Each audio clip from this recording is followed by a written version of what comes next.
थोडक्यात सांगायचे तर महात्मा ज्योतिबा फुले यांचे स्त्री सक्षमीकरणातील योगदान हे केवळ महाराष्ट्रापुरते मर्यादित नसून ते संपूर्ण भारतीय नारी शक्तीच्या मुक्तीचा एक तेजस्वी इतिहास आहे.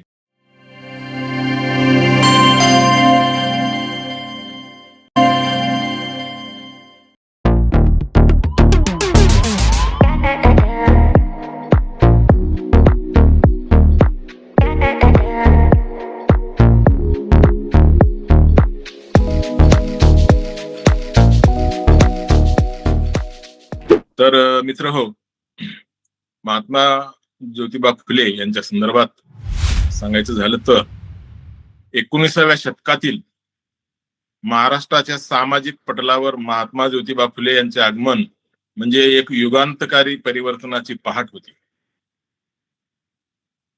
त्या काळी भारतीय समाज हा पुरोगामी विचारांच्या उजेडापासून कोसो दूर जातीभेदाच्या विळख्यात आणि स्त्री पुरुष विषमतेच्या जड परंपरांनी ग्रासलेला होता. अशा कालखंडात महात्मा फुले यांनी केवळ समाज सुधारणेचा विचार मांडला नाही, तर त्यांनी अनिष्ट रूढींच्या भिंतीवर हातोडा मारून एक प्रगल्भ आणि समताधिष्ठित समाजाची शिल्पकार म्हणून भूमिका निभावली. विद्येविना मती गेली, मतीविना नीती गेली हे त्यांचे त्रिसूत्री सूत्र केवळ शब्द नव्हते, तर अज्ञानाच्या अंधकारात खितपत पडलेल्या समाजाला प्रज्ञेचा मार्ग दाखवणारा दीपस्तंभ होता. स्त्री सक्षमीकरणाच्या दिशेने टाकलेले ज्योतिबांचे पहिले पाऊल म्हणजे शिक्षणाची दारे स्त्रियांसाठी खुली करणे हे होय.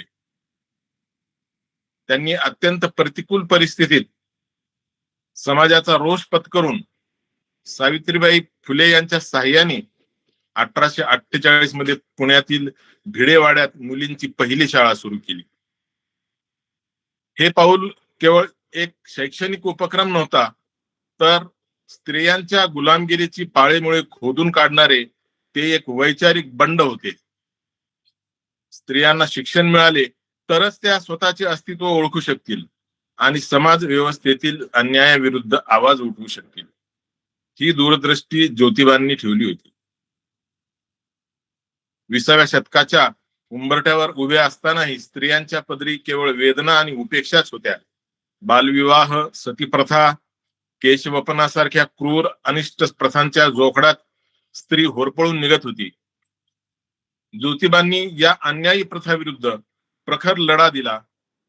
केशवपनासारख्या अमानवीय प्रथेच्या विरोधात त्यांनी नाव्यांचा संप घडवून आणला. ही त्यांची कृती केवळ क्रांतिकारी नव्हती, तर ती स्त्रियांच्या आत्मसन्मानाची जपणूक करणारी एक ध्येयवादी चळवळ होती. विधवा विवाह घडवून आणणे आणि त्या विवाहांना सामाजिक मान्यता मिळवून देणे यात त्यांना जो संघर्ष करावा लागला तो आजही समाज सुधारणेसाठी एक प्रेरणास्थान आहे. इतकेच नव्हे तर पतित किंवा समाजाने वाळीत टाकलेल्या स्त्रियांच्या मुलांसाठी तसेच गरोदर विधवांच्या सुरक्षेसाठी त्यांनी बालहत्या प्रतिबंधक ग्रह सुरू केले. स्त्रियांना केवळ चूल आणि मूल या मर्यादित चौकटीतून बाहेर काढून त्यांना मानवी हक्कांची जाणीव करून देणे हे ज्योतिबांच्या आयुष्याचे ध्येय होते. त्यांनी स्त्रियांना दुय्यम नागरिक समजणाऱ्या मानसिकतेवर प्रहार केला आणि त्यांना एक स्वतंत्र, सज्ञान आणि सन्माननीय व्यक्ती म्हणून जगण्याचा अधिकार मिळवून दिला. थोडक्यात सांगायचे तर महात्मा ज्योतिबा फुले यांचे स्त्री सक्षमीकरणातील योगदान हे केवळ महाराष्ट्रापुरते मर्यादित नसून ते संपूर्ण भारतीय नारी शक्तीच्या मुक्तीचा एक तेजस्वी इतिहास आहे. त्यांनी लावलेली ही समतेची आणि शिक्षणाची ज्योत आजही आधुनिक स्त्रीच्या प्रगतीचा मार्ग उजळत आहे. 19व्या शतकातील भारतीय समाज हा रूढी, परंपरा आणि अज्ञानाच्या दाट धुक्यात हरवलेला होता.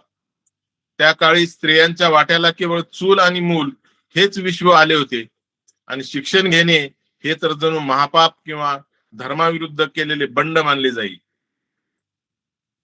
अशा या वैचारिक अंधकारात महात्मा ज्योतिराव फुले यांनी क्रांतीची मशाल पेटवली आणि स्त्री शिक्षणाची मुहूर्तमेढ रोवून एका नव्या युगाचा प्रारंभ केला. ज्योतिरावांचे स्त्री सक्षमीकरणातील योगदान हे केवळ ऐतिहासिक नसून ते मानवी हक्कांच्या पुनर्स्थापनेचे एक महान पर्व आहे. महात्मा फुले यांचे शिक्षण विषयक तत्वज्ञान, विद्येविना मती गेली, मतीविना नीती गेली, नीतीविना गती गेली, गतीविना वित्त गेले, वित्ताविना शूद्र खचले, इतके सारे अनर्थ एका अविद्येने केले, या अजरामर ओळीमध्ये सामावलेले आहे. ज्ञानाचा अभाव हाच सर्व सामाजिक दुरवस्थेचे आणि गुलामगिरीचे मूळ आहे, याची त्यांना प्रकर्षाने जाणीव होती. स्त्रियांना जर वैचारिक गुलामगिरीतून आणि पुरुष प्रधान संस्कृतीच्या जाचातून मुक्त करायचे असेल तर त्यांच्या हाती शिक्षणाचे शस्त्र देणे अनिवार्य आहे, हे त्यांनी ओळखले होते. या महान कार्याची प्रत्यक्ष सुरुवात 1 जानेवारी 1844 1 जानेवारी 1848 रोजी पुण्याच्या ऐतिहासिक भेडेवाड्यात झाली. सनातनी समाजाचा कडवा विरोध आणि धर्ममार्तंडाच्या धमक्यांना झुगारून ज्योतिरावांनी मुलींसाठी पहिली शाळा सुरू केली. हा केवळ एका शाळेचा प्रारंभ नव्हता, तर कित्येक शतकापासून बंदिस्त असलेल्या स्त्री शक्तीच्या मुक्ततेचा तो हुंकार होता. या कार्यात त्यांना आपल्या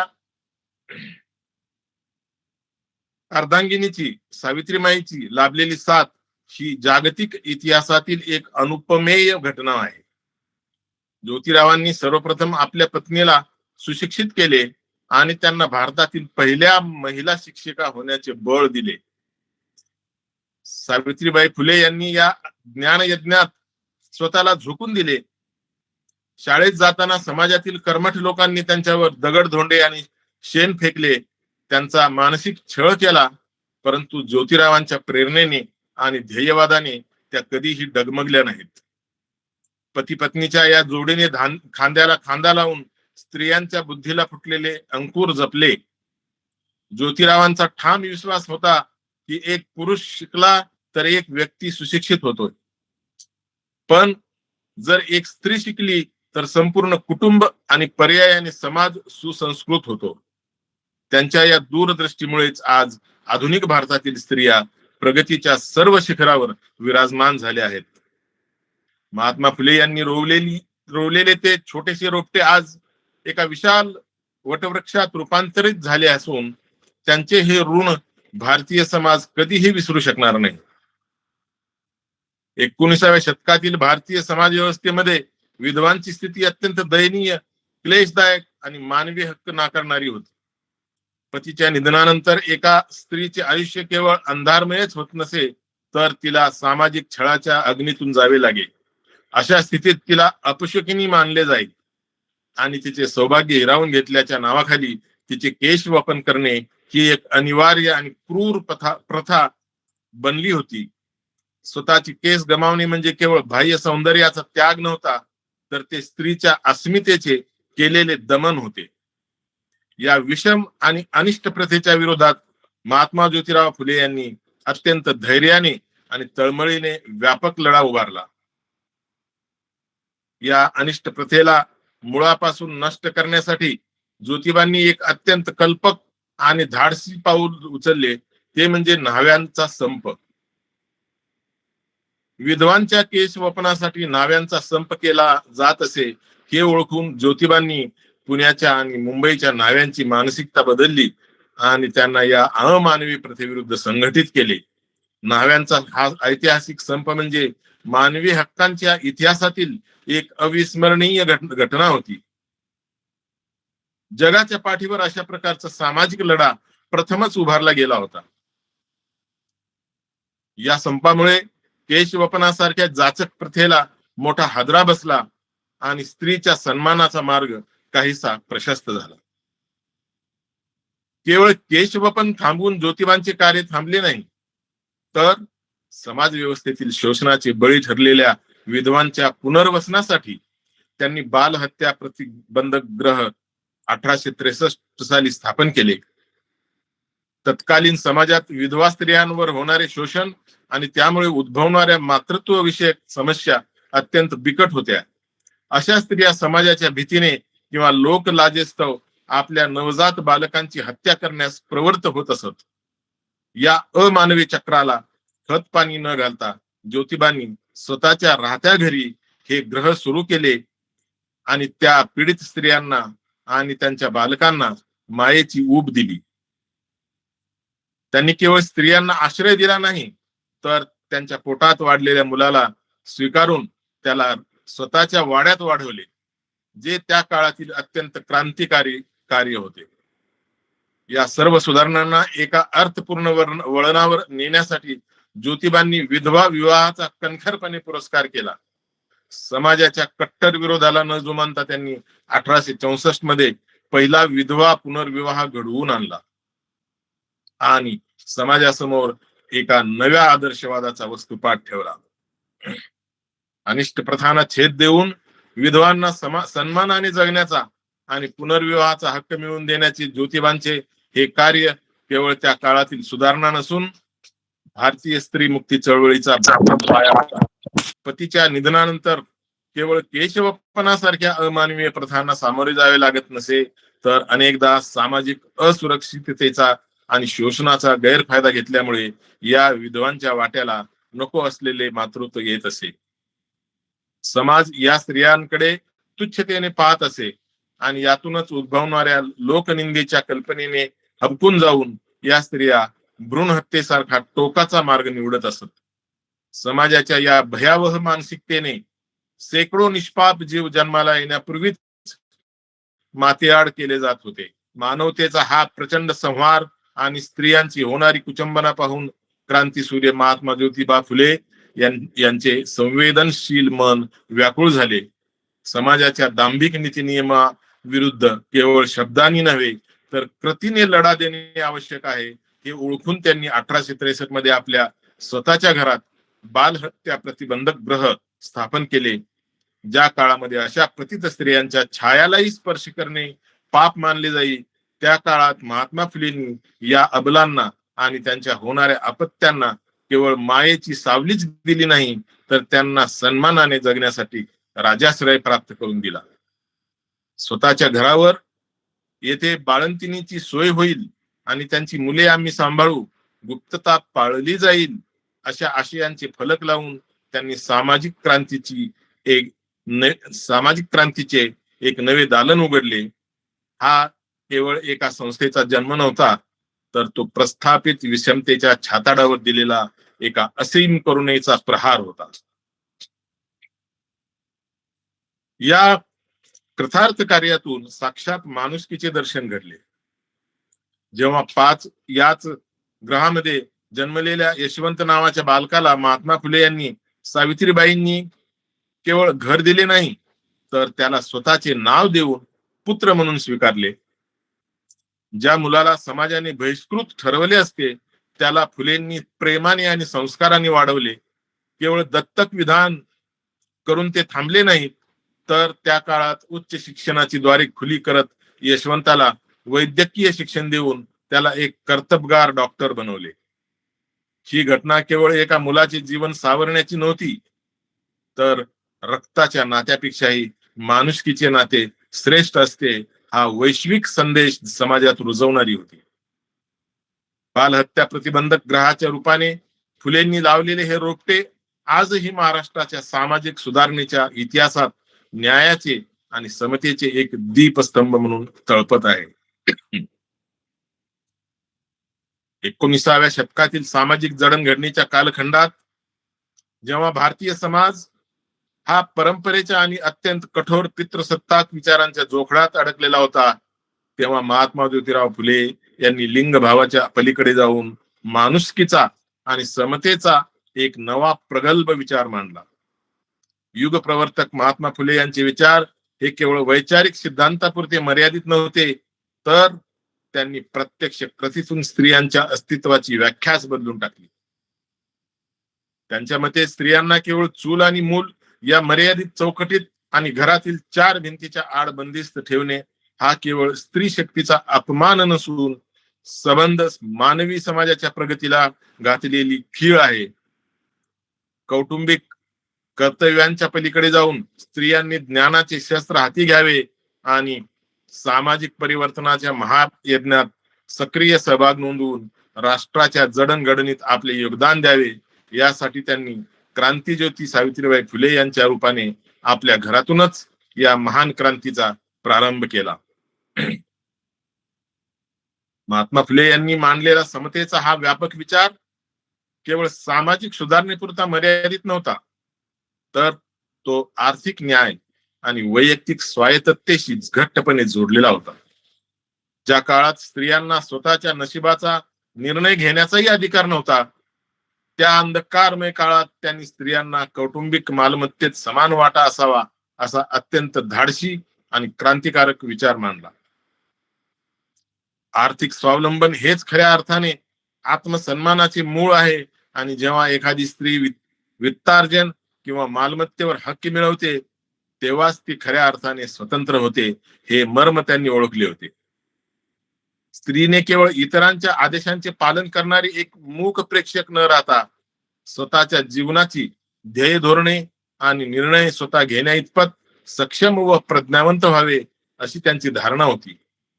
कौटुंबिक निर्णय प्रक्रियेत स्त्रीला पुरुषाच्या बरोबरीने स्थान, सन्मान आणि स्वावलंबन प्राप्त करून देणे हा त्यांचा आग्रह केवळ तत्कालीन समाजासाठीच नव्हे, तर येणाऱ्या अनेक पिढ्यांसाठी समतेचा एक चिरंतन दीपस्तंभ ठरला आहे.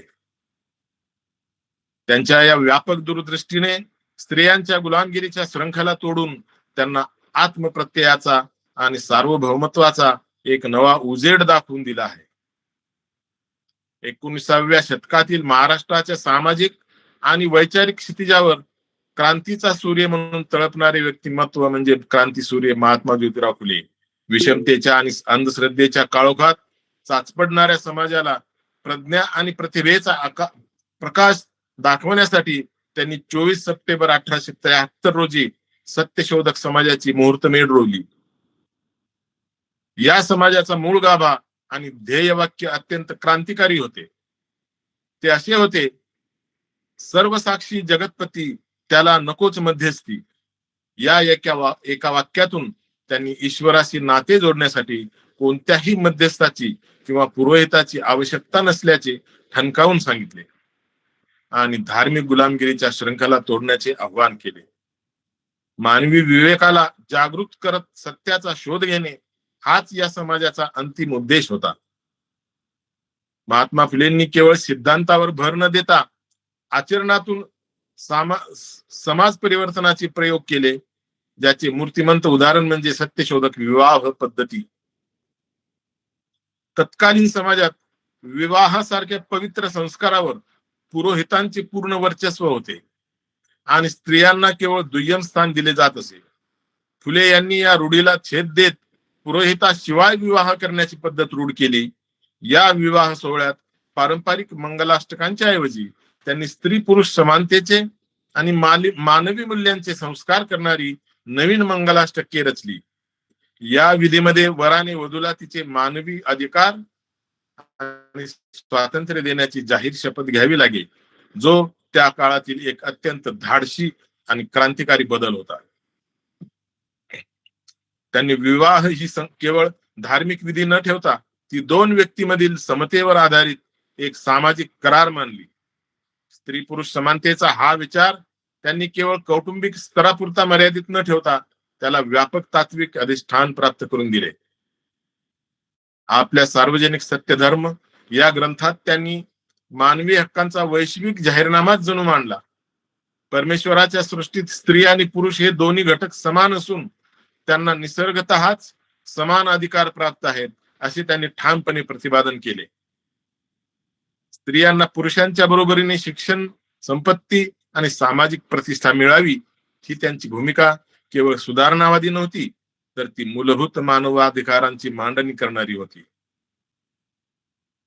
कुटुंबाच्या चौकटीत मुला मुलीला दिली जाणारी वागणूक पक्षपाती नसावी, कारण भेदभावाचे बीजारोपण घरातूनच होते, असे त्यांचे मत होते. महात्मा फुलेंनी मांडलेला हा समतेचा विचार केवळ तत्कालीन समाजासाठीच नव्हे, तर आधुनिक काळातील प्रगत समाजासाठीही मार्गदर्शक दीपस्तंभ ठरला आहे. सत्यशोधक समाजाने रुजवलेली ही समतेची आणि विवेकवादाची बीजे आजही भारतीय लोकशाहीच्या आणि सामाजिक न्यायाच्या मुळाशी घट्ट रुजलेली दिसून येतात. महात्मा ज्योतिराव फुले यांचे वैचारिक आणि साहित्यिक योगदान हे भारतीय समाज मनाच्या जडणघडणीतील एक क्रांतिकारक पर्व मानले जाते. लेखणीला तलवारीची धार देऊन त्यांनी अनिष्ट प्रथावर आणि शोषक व्यवस्थेवर प्रहार केले. त्यांच्या साहित्यातून केवळ शब्दाची गुंफण न होता ती शोषितांच्या वेदनेची आणि अस्मितेची गाथा बनली. विशेषतः स्त्रियांच्या शोषणाची मीमांसा करताना त्यांनी ज्या धारदार शैलीचा अवलंब केला ती तत्कालीन समाज व्यवस्थेला हादरवून सोडणारी होती. शेतकऱ्याचा असूड या त्यांच्या अजरामर ग्रंथात त्यांनी केवळ शेती आणि शेतकऱ्यांच्या दुर्दशेचेच चित्रण केले नाही, तर ग्रामीण जीवनातील कष्टकरी स्त्रियांच्या जगण्याची दाहकताही प्रभावीपणे मांडली. शेतात राबणाऱ्या आणि घराची चूल सांभाळणाऱ्या स्त्रियांच्या अंगावरच्या चिंध्या आणि त्यांच्या नशिबी आलेले दारिद्र्य याचे अत्यंत प्रांजळ आणि वेदनादायी चित्रण फुल्यांनी उभे केले आहे. दुसरीकडे गुलामगिरी या ग्रंथातून त्यांनी मानवी मनाला जखडून ठेवलेल्या मानसिक गुलामगिरीच्या बेड्या तोडण्याचे आवाहन केले. विवेक बुद्धीच्या निखाऱ्यावर त्यांनी परंपरेच्या नावाखाली लादलेल्या अंधश्रद्धेचे दहन केले आणि स्त्रियांना स्वतःच्या बुद्धीचा वापर करून अन्यायाविरुद्ध आवाज उठवण्यास प्रवृत्त केले. त्यांच्या अखंडादी काव्य रचना म्हणजे केवळ साहित्याचा भाग नव्हता, तर तो स्त्री शिक्षणाचा जाहीरनामा होता. आपल्या काव्यातून त्यांनी शिक्षणाला तिसरे नेत्र मानून स्त्रियांच्या सर्वांगीण प्रगतीचा उदो केला. ते केवळ एक समाज सुधारक नव्हते, तर स्त्री मुक्तीचे आद्यजनक म्हणून त्यांनी इतिहास घडवला. त्यांनी स्त्रियांना केवळ आद्याक्षरे गिरवायला शिकवली नाहीत, तर त्यांना स्वतःच्या आत्मसन्मानाची, अधिकारांची आणि अस्तित्वाची जाणीव करून दिली. आज आधुनिक भारतातील स्त्री ज्या उत्तुंग शिखरावर विराजमान आहे, त्या प्रगतीच्या इमारतीचा पाया महात्मा फुले आणि ज्ञानज्योती सावित्रीमाई फुले यांच्या त्याग आणि संघर्षावर आधारलेला आहे. त्यांचे विचार हे केवळ इतिहासातील पाने नसून ते आजही तितकेच काल सुसंगत आणि प्रेरणादायी आहेत. स्त्री पुरुष समानतेच्या ध्येयाकडे वाटचाल करणाऱ्या आपल्या समाजासाठी महात्मा फुल्यांचे विचार आजही एका तेजस्वी दीपस्तंभाप्रमाणे मार्गदर्शक ठरत आहेत, जे अंधकारातून प्रकाशाकडे नेण्याची ताकद आजही राखून आहेत. मित्रहो, एवढे 2 शब्द बोलून मी या ठिकाणी थांबतो.